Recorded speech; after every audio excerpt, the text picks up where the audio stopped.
This is going to be a short video about how to use LoggerPro to make a graph that has one line on it. I'm going to use our data that we collected just the other day from our weight versus mass experiment.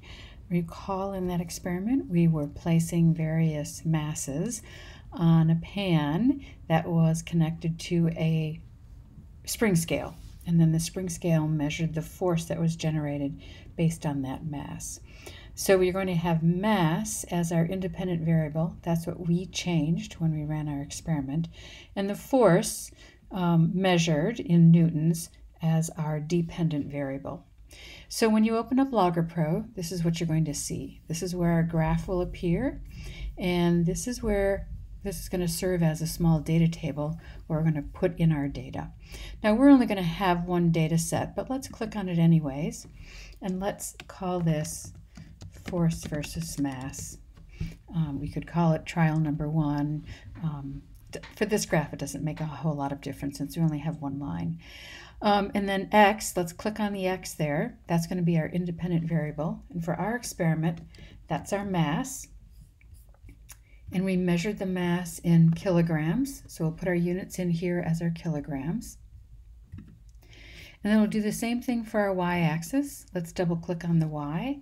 And our y-axis is force due to gravity.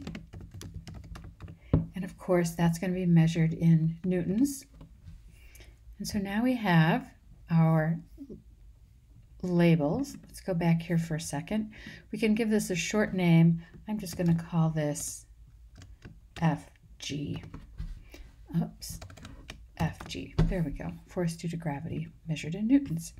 And so you can see that the labels are there, and you can also see that they have appeared on our y and x axes. The only thing that's really missing, except obviously for our points, is some kind of a title. So if I double click on the graph, one of the things that I have up here is graph options.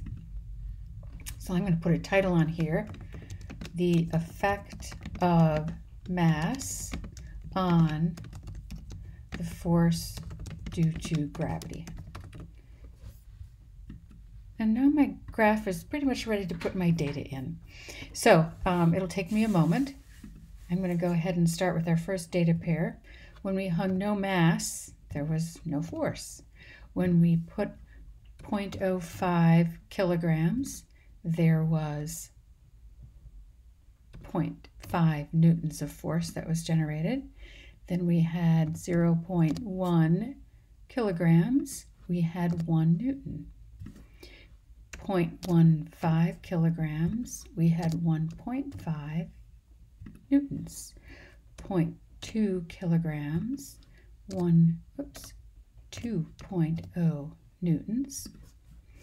0.25 kilograms, 2.5 newtons.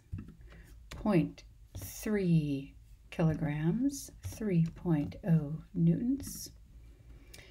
0.35 kilograms, 0.5, oh my goodness, let's get that right, 3.5, still don't have it right, there we go, 3.5 newtons, 0.4 kilograms, 4.1 newtons, 0.45 kilograms, 4.4 newtons, and our last point was 0.5 kilograms and 5.0 newtons.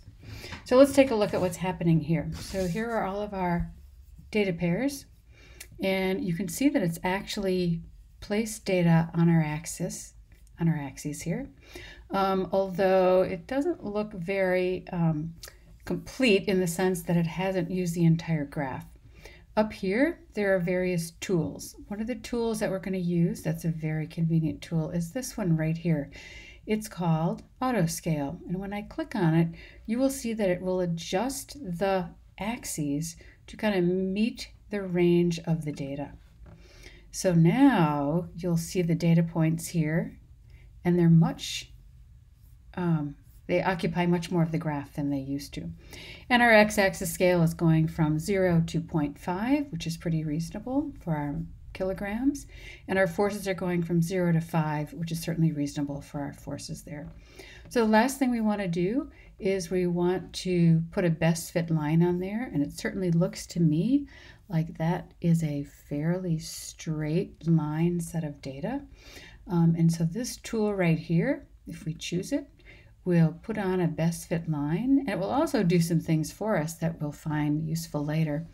And those are that it will give us a slope of that line. So yes, we could calculate the slope by hand, but we can also let LoggerPro calculate it for us. So we'll just leave that up here, and then when we print this out, all of that information will be there. And to print, when you go up here, you will see a couple of options. Let's go to page setup first. And it's always nice to print this nice and big. Since it's really kind of a horizontal graph, I'm going to choose landscape under the page setup. And then I can print, if I just choose print here, it will print both the data table and the graph on one piece of paper. If I just want the graph, I would just choose graph, and I can give it a nice kind of footer on here, which is kind of nice if I just said Bay graph, because when you and several of the students are all printing to the same printer, you'll know exactly which one is yours because you'll have your name on it. And you can say OK, and then it's going to go ahead and print your graph. I'm not going to actually print it. You may also save this. So if you go up to LoggerPro and you choose Save, if you realize that you've made a mistake or tomorrow you come back and you want to add some more data, you'll have this all ready to go. So you choose Save, and then it will ask you to